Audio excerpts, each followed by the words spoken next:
पूर्ण रूप से शुद्ध रूप से बातचीत नहीं करता है, उसके शब्दों में तुतलाहट होती है, हकलाहट होती है, एक समस्या का रूप भी ले लेती है। आज हम इसी के ऊपर चर्चा करेंगे एवं दैविक उपाय की भी चर्चा करेंगे, तो वीडियो पर आप बने रहिएगा, पूरा तरह देखिएगा। नमोस्तुते महामाये मातंगी मोड़ेश्वरी सर्वकष्ट हरे देवी भक्ति मुक्ति प्रदायिनी धर्मारण्ये स्थिता देवी विद्यारण्ये संस्थिता रक्ष रक्ष महादेवी मोड़ कुलोधारिणी धर्मारण्ये तीर्थस्थाने संस्थिता भवतारिणी दुष्ट कर्णाट की धाता श्यामला रूप धारिणी मोड़ जनहा वंदिता मातंगी मोड़ को ले कृपा करो सिद्धि बुद्धि प्रदे देवी अष्टादश भुज धारिणी। सभी से सविनय निवेदन है, चैनल को सब्सक्राइब करें, शेयर अवश्य करें, वीडियो पसंद आने पर लाइक भी करें। आप कोई सलाह देना चाहते हैं अथवा आप कुछ जानना चाहते हैं तो आप कमेंट बॉक्स में कमेंट जरूर करें। जय मोड़ेश्वरी बोल बम। बच्चा जन्म लेता है तो परिवार में बहुत खुशियां मनती हैं और सभी इंतजार करने लगते हैं कि कब बच्चा बड़ा होगा, कब बच्चा हमसे बात करेगा, कब हम उसके साथ खेल पाएंगे। इस दौरान बच्चे के साथ माता पिता लाड़ प्यार लड़ाते हैं, अड़ोसी पड़ोसी नाते रिश्तेदार सभी लाड़ प्यार लड़ाते हैं और उसके साथ बातें करने की कोशिश करते हैं। वे सभी उसको बहलाने फुसलाने के लिए तुतलाकर हकलाकर और नाना प्रकार की विविध भाषाओं में बातें करके उससे के मनोरंजन करने की कोशिश करते हैं और उसके साथ साथ अपना भी मनोरंजन कर लेते हैं। ऐसे में समय कब निकल जाता है पता ही नहीं चलता।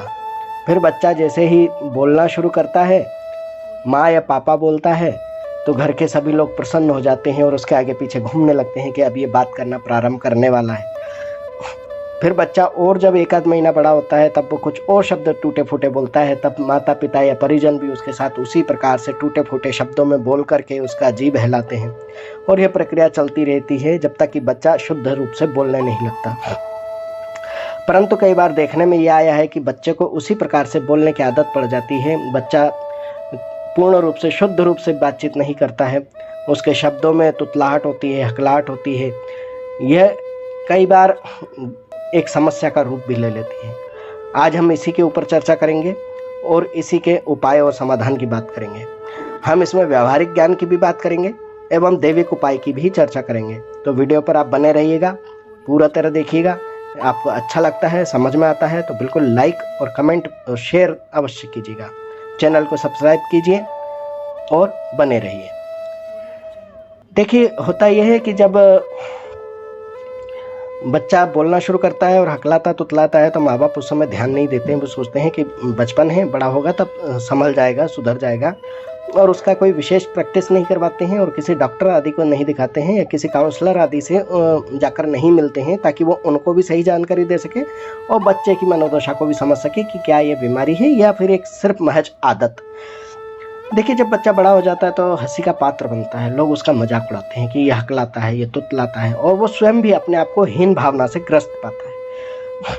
वो समाज में बराबरी अपने आप को महसूस नहीं कर पाता, उसको लगता है कि मुझ में कुछ कमी है, जबकि यह कोई गंभीर बीमारी या समस्या नहीं है। ये एक साधारण मानवीय समस्या है, शारीरिक समस्या है जो या तो ठीक हो सकती है या कभी कभी पूरा जीवन ही इसके साथ गुजारना पड़ सकता है। दोनों ही संभावनाएं हैं। ऐसी अवस्था में क्या हम जीना छोड़ देंगे? नहीं, कदापि नहीं।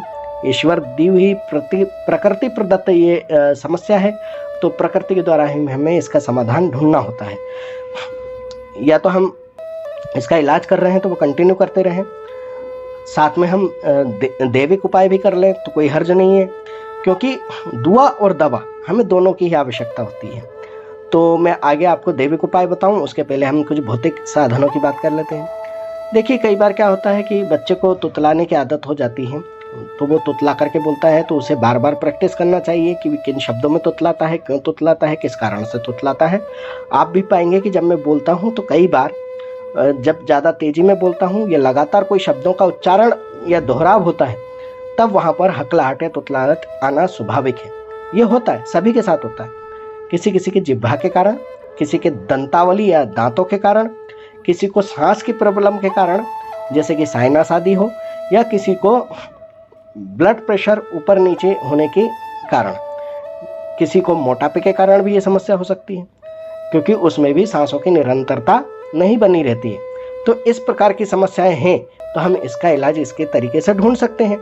यदि मैं तेज बोल रहा हूँ और मैं तुतला रहा हूँ तो मैं चाहूँगा कि मैं धीरे बोलूँ, वाणी को विराम देकर के बोलूँ, ताकि शब्द साफ और स्वच्छ निकले, हकलाहट तुतलाहट उसमें महसूस ना हो। तो अब आप समझ गए होंगे कि ये भौतिक प्रॉब्लम क्या है, भौतिक समस्याएं क्या हैं और इस पर हम किस प्रकार निवारण कर सकते हैं। हमें उन शब्दों को बार बार दोहराना चाहिए जिसमें हम गलत उच्चारण करते हैं, क्योंकि ये समस्या गलत उच्चारण की हो सकती है जिसको हम हकलाना या तुतलाना भी समझते हैं।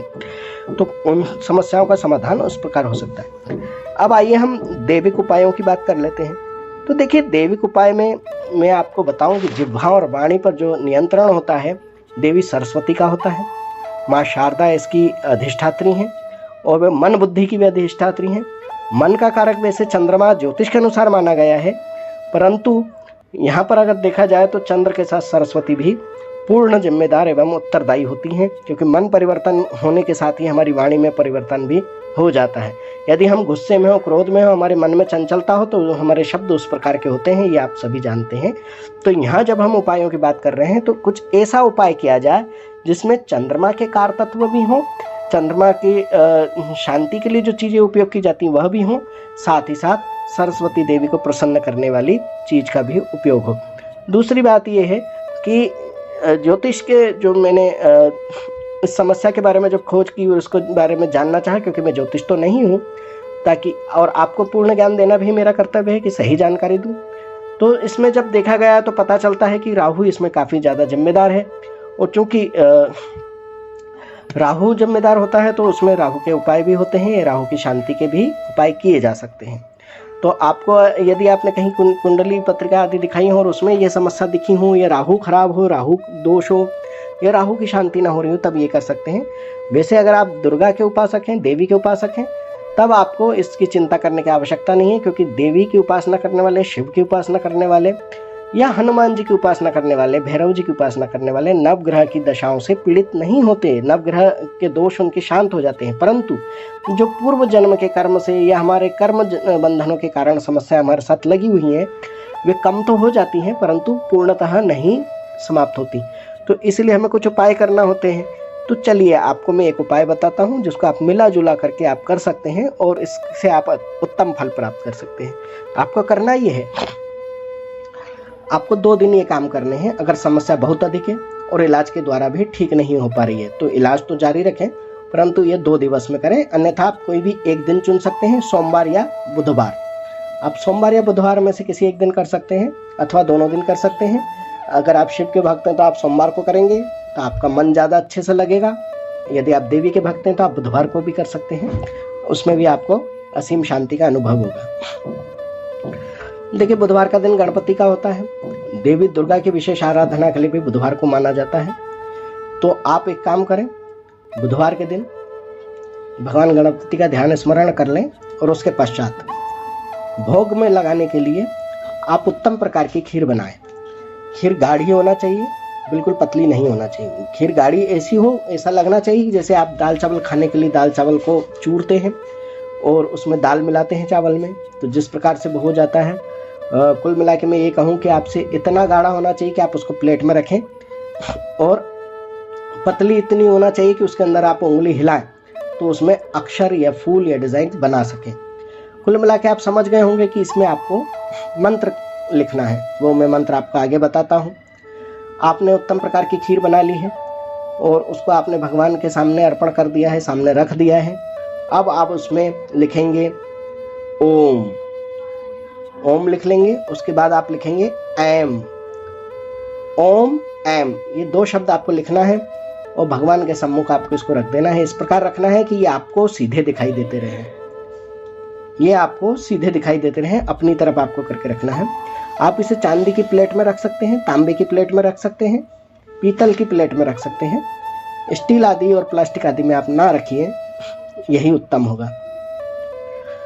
इसमें ओम और एम लिखने के लिए आप या तो चांदी की कोई तार हो तो उसका उपयोग कर लें, और वैसे तो ये संभव नहीं कि सभी के पास हो, और आप खरीदना भी ना चाहें तो कोई बात नहीं। आप अनार के वृक्ष की एक लकड़ी ला सकते हैं, किसी भी मंगलवार को ला सकते हैं, और बुधवार को इसका उपयोग कर सकते हैं। और वो भी आप नहीं करना चाहते हैं तो आप अपनी अनामिका उंगली जो छोटी उंगली के पास होती है उसका उपयोग कर सकते हैं और उससे लिख सकते हैं। अब आप इससे लिखेंगे ओम एम, भगवान के सम्मुख आपने रख दिया है। अब आप जैसे जिनकी कुल देवी मातंगी देवी है तो वे मातंगी देवी को चित्र सामने रख लें, और जिनके कोई और अन्य देवी हैं तो वे उनका चित्र सामने रख लें। जिनके यहाँ कोई कुल देवी है ही नहीं वे किसी भी देवी का चित्र सामने रख लें, परंतु देवी और गणेश दोनों के चित्र साथ में रखें तो उत्तम होगा और कृपा भी शीघ्र प्राप्त होगी। अब आप क्या करें, आप ओम एम इस प्रकार से सिर्फ यही बीजाक्षरों का 3, 5 या 7 माला कर सकते हैं तो जप लें। और आपको जपने में समस्या हो रही है तो आप बोल बोल कर इसको लिखें। छात्र हैं, कम आयु के हैं पर लिखना पढ़ना जानते हैं तो माता पिता अपने सानिध्य में बैठा करके उनसे लिखवाएं और उच्चारण करवाएं। अब आप क्या कर सकते हैं, आप सरस्वती चालीसा भी पढ़ सकते हैं और देवी सरस्वती से कामना कर सकते हैं। जो लोग मातंगी देवी की तस्वीर रखे हुए हैं वो मंत्र जपेंगे ओम ऐम वागदेश्वरी मातंगी देव्ये नमः। ओम ऐम वागदेश्वरी मातंगी देव्ये नमः। और जो किसी अन्य देवी आदि के चित्र रखे हुए हैं या जिनकी विश्वास करते हैं, जिनकी आराधना करते हैं, नित्य पूजा करते हैं, वे उनके कोई भी मंत्र का उच्चारण कर सकते हैं।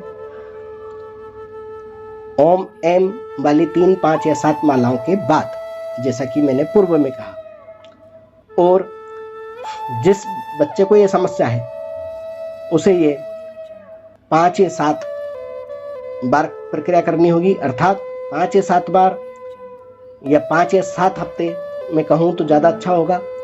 यदि वो सोमवार बुधवार दोनों दिन कर रहे हैं तो इस प्रकार से 7 हफ्ते करें, या सिर्फ बुधवार या सिर्फ सोमवार कर रहे हैं तब भी 7 हफ्ते करें। सोमवार को पूजा कर रहे हैं तो विशेष रूप से ध्यान रखें कि शिव जी की आराधना भी उस दिन उनको करना होगी, तभी उसका फल उच्च रूप से मिल पाएगा। तो ये अब आप पर निर्भर करता है कि आप दोनों दिन पूजा करते हैं या एक दिन करते हैं, और एक दिन करते हैं तो कौन से दिन करते हैं।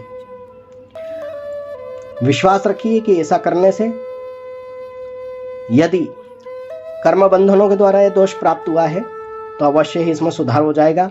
यदि ये कोई शारीरिक दोष है तो इलाज के द्वारा तो संभव होना ही चाहिए, और तब भी नहीं हो रहा है तो कम से कम ये बहुत ही अल्प मात्रा में सीमित रह जाएगा, जिससे कि आपको निरंतर अभ्यास और प्रयास से मुक्ति भी मिल सकती है। शुभेच्छाओं के साथ जय मोड़ेश्वरी, बोल बम। ओम मणिक्यमणामपलाल्यन्तीं मदालशां मंजुलवाग्विलासां महेन्द्रनीलं द्युतिकोमलांगी मतं कन्या मनसा स्मरामि।